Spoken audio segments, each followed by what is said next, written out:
Bonjour à tous, bienvenue dans Le Bon Bouquin. Je suis Eugénie et aujourd'hui je vais vous parler littérature. Le Bon Bouquin ? C'est le podcast qui vous redonne le goût des livres à travers des chroniques littéraires, des anecdotes sur le monde de la littérature, des conseils pratiques pour réintégrer la lecture dans votre quotidien. Je vous parle des livres qui m'ont captivée, des livres qui ne m'ont pas laissée indifférente et dont je me souviendrai toute ma vie. Je vous pousse les portes de ma bibliothèque, peuplée de classiques et de romans contemporains, de gros pavés ou de petits livres de rien du tout. Dans ce nouvel épisode, je vous propose un format un peu plus long. Je vais vous expliquer en quoi consiste le phénomène de la rentrée littéraire et des prix littéraires qui vont avec. Et dans la deuxième partie de l'épisode, je vous ferai la chronique d'un livre qui m'a bouleversée, Leurs enfants après eux, de Nicolas Mathieu, qui a reçu le Goncourt en 2018. Vous êtes prêts ? C'est parti.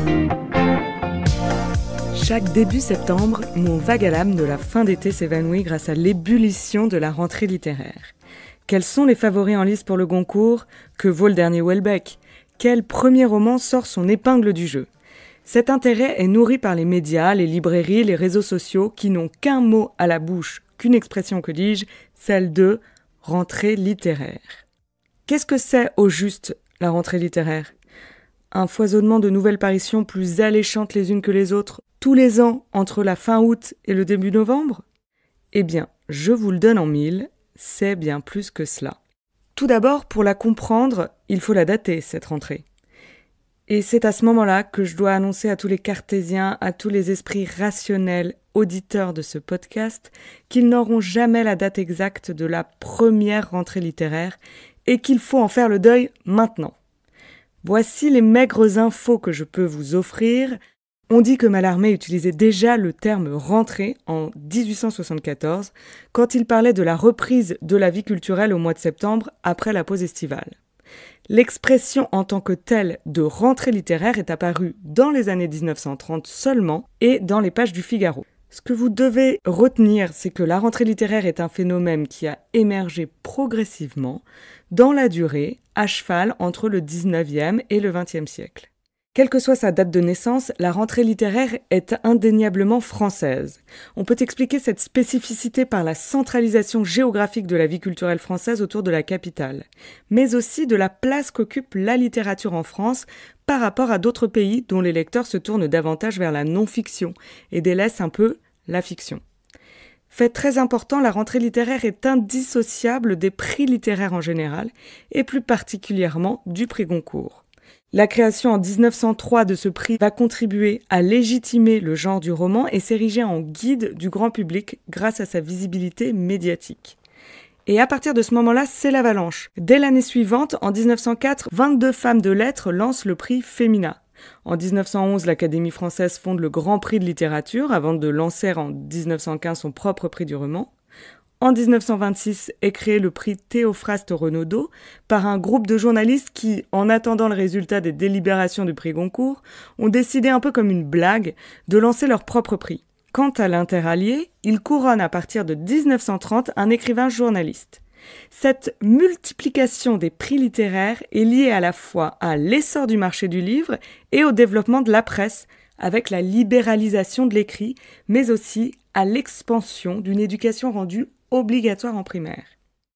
Les prix littéraires récompensent initialement les livres parus dans l'année, mais quand les prix se sont concentrés au mois de novembre, les éditeurs ont commencé à organiser les parutions à la rentrée des grandes vacances. Car même si les prix sont censés couronner un livre publié dans l'année, l'attention médiatique, tout comme celle du jury, se focalise sur les nouveautés de septembre-octobre. Ce foisonnement de sorties à cette période précise de l'année n'est pas anodin, loin de là. Il est méticuleusement pensé. L'objectif de cette rentrée littéraire est surtout d'obtenir de bonnes critiques avant les fameuses fêtes de fin d'année. Que se passe-t-il à cette période ? Eh bien, on enchaîne les Secret Santa avec les cousins, les copains, les collègues, et quand on tombe sur un Agathe du service gestion des risques, grande amatrice d'arts martiaux et championne de ricochet, eh ben qu'est-ce qu'on fait ? On n'a pas un choix immense non plus. Soit on lui offre un mug chat, soit on achète le dernier Goncourt. Parce que tout le monde en parle, ça suscite l'envie et ça fait cultiver d'offrir un livre. Noël est la période de l'année la plus florissante pour la vente des livres, qui reste l'un des objets les plus offerts pour l'occasion. C'est donc un événement primordial et la rentrée littéraire est parfaite pour préparer le terrain et lancer le bouche à oreille. Il faut savoir qu'une rentrée littéraire ne se fait pas en un jour. Elle est le fruit de beaucoup de travail et d'anticipation de la part des éditeurs qui la préparent plus d'1 an en avance. Ils sélectionnent les livres, travaillent les publications et apprennent aux auteurs à se vendre. Dès le mois de mai, ils envoient aux libraires les livres définitifs ou même les textes en cours de correction. Ensuite vient le moment de faire du charme aux libraires, journalistes, booktokers ou autres, d'organiser des rencontres d'auteurs, des événements sur les réseaux sociaux. Le but recherché ? Que leurs livres sortent du lot, qu'ils soient repérés par un prescripteur et lus par le maximum de personnes. Les libraires, eux aussi, ont un peu de taf pendant les rentrées littéraires. Déjà, ils passent l'été à lire pour repérer le livre qui plaira à leurs lecteurs. En août, ils passent commande, écrivent la chronique de leur coup de cœur sur des petites fiches cartonnées qu'ils installent sur les livres dans leur librairie. On dirait pas comme ça, mais ces petites cartes sont de réels accélérateurs de vente. En septembre, bien sûr, la publicité continue, à destination cette fois-ci du grand public. Les émissions littéraires se succèdent, les magazines vous parlent de leur propre sélection, je cite « Rentrée littéraire, les 10 livres à ne pas manquer ». Les auteurs sortent de leurs réserves. Les réseaux sociaux portent au nu ou démolissent. Tout est bon pour attirer l'attention, tout est bon pour rafler la mise. Mais qu'est-ce que ça veut dire au juste rafler la mise ? Qu'est-ce que ça implique, financièrement parlant, pour un auteur de remporter un prix ? Combien est-ce qu'on empoche ? Vous l'avez compris, nous entamons la minute thune, la minute pépette, la minute oseille. À tous les rapaces et les cupides, aux gripsous en tout genre, mais aussi à vous, simples curieux, vous allez être déçus. Ça vous dit quelque chose, le prix Renaudot, le Femina, le prix de l'Interallié ? Eh bien, figurez-vous que si un jour vous remportez l'un de ces prix, vous ne gagnerez pas d'argent, pas un misérable euro, 0 balle. Nada. Du moins, de manière directe. Ce sont ce qu'on appelle des prix honorifiques. Mais le Goncourt, me direz-vous, combien empoche-t-on quand on gagne le prestigieux prix Goncourt ? La réponse est un tout petit peu moins décevante, mais seulement un tout petit peu. Vous gagnerez un chèque de 10 €. 10 € que la plupart des lauréats décident d'ailleurs de ne même pas encaisser et d'encadrer dans leur salon. Alors, il y a des prix un peu plus généreux. Le Médicis, par exemple, qui est doté de 1 000 €, ou le Grand Prix du roman de l'Académie française, qui attribue quand même 10 000 € aux gagnants. Mais si vous voulez gagner plus de façon la plus directe possible, il vaut mieux se détourner de ces prix historiques ou institutionnels et viser plutôt les prix financés par une marque, une fondation privée ou une entreprise. Le prix Landerneau, lancé en 2008 par Michel-Édouard Leclerc et ses espaces culturels, qui offre 6 000 € à ses lauréats. Le prix de Flore, qui offre 6 150 € en plus d'un verre de pouilly par jour, servi dans un verre gravé au nom du lauréat, pendant 1 an, dans le café du même nom, donc le café de Flore. Le prix Vepler, Fondation La Poste, qui offre quand même 10 000 €, et le prix Décembre, ex-prix Novembre, qui offre 30 000 € aux gagnants. Ça devient pas mal. N'en déplaise à certains, il n'y a pas que la monnaie sonnante et trébuchante qui compte. Il y a celle qui ne s'entend pas, et qui est tout aussi précieuse. Remporter un prix littéraire ou même faire partie de la shortlist offre un rayonnement médiatique considérable et donc une hausse en flèche des ventes. Un livre récompensé du prix Goncourt s'écoule en moyenne à près de 400 000 exemplaires et plus de 220 000 pour le Renaudot, plus de 80 000 exemplaires pour le Femina et le Médicis permettrait aux lauréats d'atteindre en moyenne 40 000 exemplaires. Donc bien sûr, tout le produit des ventes ne revient pas à l'auteur seulement, il arrive aussi dans les poches de l'éditeur, mais il s'agit de comprendre qu'un prix littéraire booste les ventes et peut encourager les traductions à l'étranger et les cessions de droits. Et tout ça crée un bon petit business qui peut être bien juteux. Maintenant que nous avons parlé de la rentrée littéraire en général, quid de la rentrée 2023 ? Figurez-vous que cette rentrée littéraire s'annonce comme la moins prolifique du siècle, après seulement, vous ne le voyez pas, mais là je mime des guillemets avec mes petits doigts, avec donc seulement 466 romans contre 490 l'an passé, 521 en 2021 et 701 en 2010. Cela n'a aucun impact sur la qualité, bien évidemment, et on retrouve des grands noms de la littérature cette année aussi. Avec toutes ces parutions, vous l'aurez compris, le combat est rude pour sortir du lot. S'il y a quelques gagnants, il y a surtout beaucoup de perdants qui seront un peu les fantômes d'une rentrée littéraire qui leur sera passée sous le nez. Les livres seront relégués aux oubliettes et puis destinés au pilon. Mais ceci est une autre histoire. Bon, maintenant vous en savez un paquet sur la rentrée littéraire, sur ses prix, les tenants et les aboutissants de cette mécanique bien huilée. Il y a d'ailleurs des rabat-joie qui s'en plaignent, accusant cette période d'événements commerciaux purement capitalistes, dans lequel l'argent règne en maître. Je voulais dire à ces géniards que le monde du livre a lui aussi besoin de faire bouillir sa marmite, et cet événement met en valeur l'objet livre, la littérature et la lecture. Toutes ces sorties concentrées en un moment, dans l'année, montrent le foisonnement et la richesse de la littérature française que beaucoup de pays nous envient. Alors bien sûr, la rentrée littéraire a ses petits excès. Elle a sa part d'ombre, mais ce n'est pas une raison pour la bouder. Elle est à la fois utile et inspirante pour bon nombre d'entre nous. Voici venu le temps de la chronique littéraire. Et pour l'occasion, je vous ai choisi un roman qui a reçu le prix Goncourt. Pour ceux qui suivent, c'est donc un roman qui est fatalement paru après 1903, année de la création du prix, et que j'ai absolument adoré. Ce livre s'intitule « Leurs enfants après eux ». Il a été écrit par Nicolas Mathieu et est paru chez Actes Sud en 2018. C'est l'histoire d'une poignée d'habitants d'Éliange, une ville du Grand Est ravagée par la désindustrialisation, qui se débattent comme ils peuvent dans un monde où il n'y a rien à faire, où il n'y a aucune perspective, où le taux de chômage bat les records, le trafic de drogue va bon train, l'alcoolisme est le lot quotidien.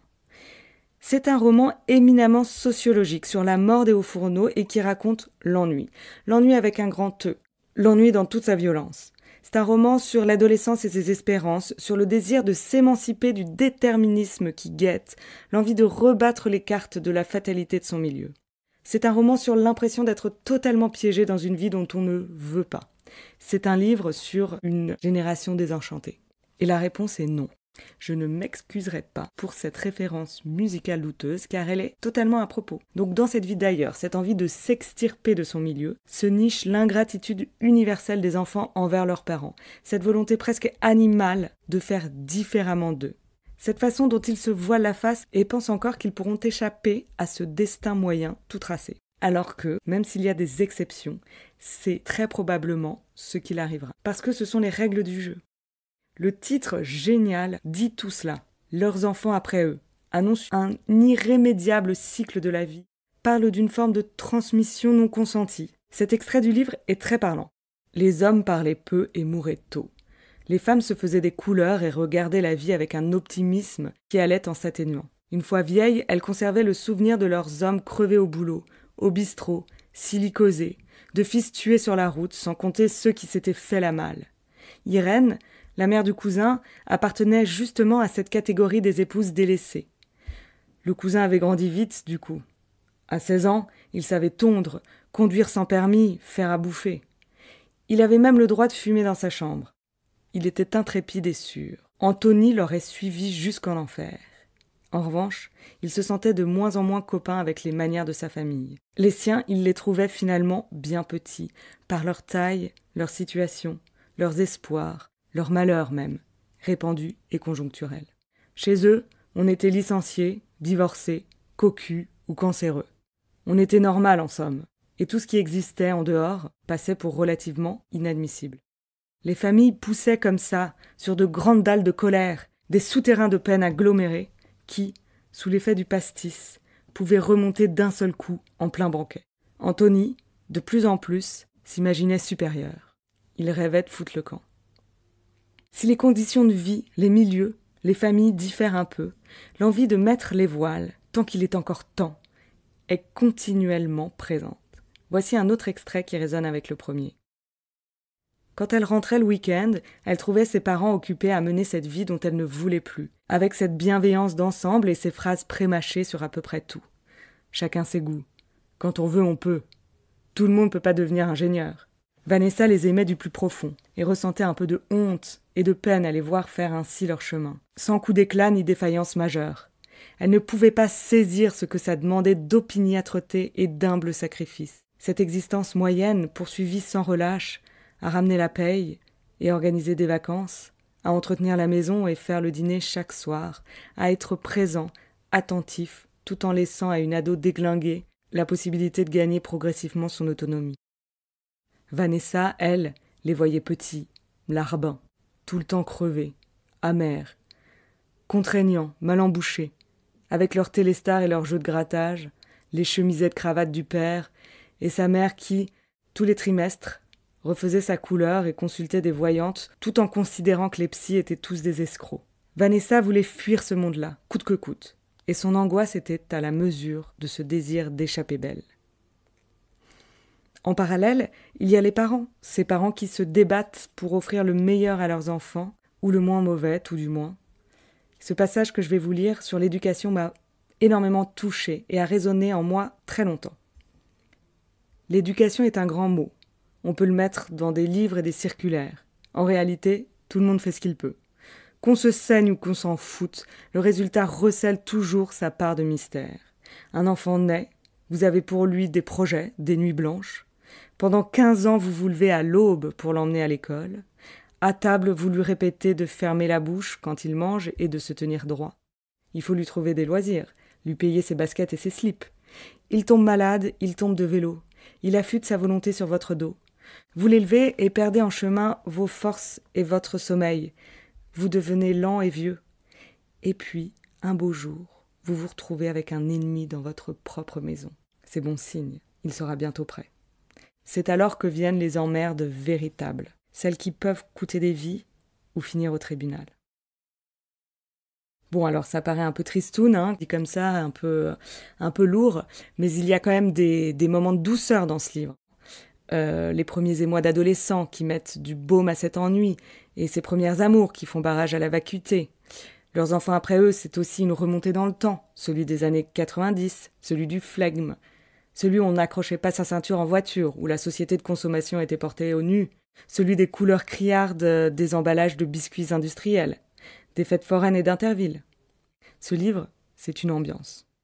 Il faut aussi savoir que ce roman a une part d'autobiographie. Nicolas Mathieu est né aussi dans le coin, dans le Grand Est, a grandi dans les années 90 et est issu d'un milieu relativement modeste.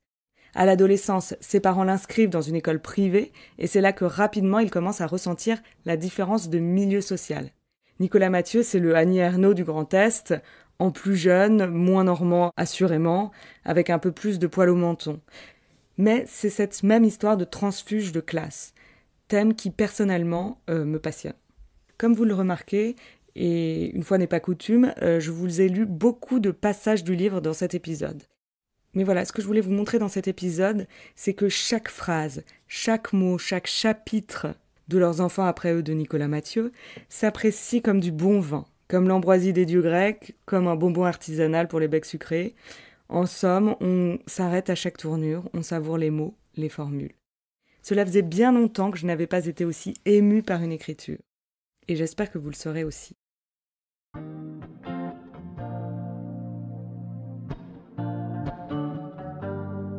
C'est la fin de ce 6e épisode, j'espère qu'il vous a plu. Je tenais à vous remercier pour tous vos messages encourageants. N'hésitez pas à continuer à parler du podcast autour de vous et à le partager, à laisser des commentaires, c'est super important pour moi. Vous pouvez aussi m'écrire si vous le souhaitez sur mon compte Instagram, toutes les infos sont en description de cet épisode. On se retrouve dans 2 semaines et d'ici là, lisez bien.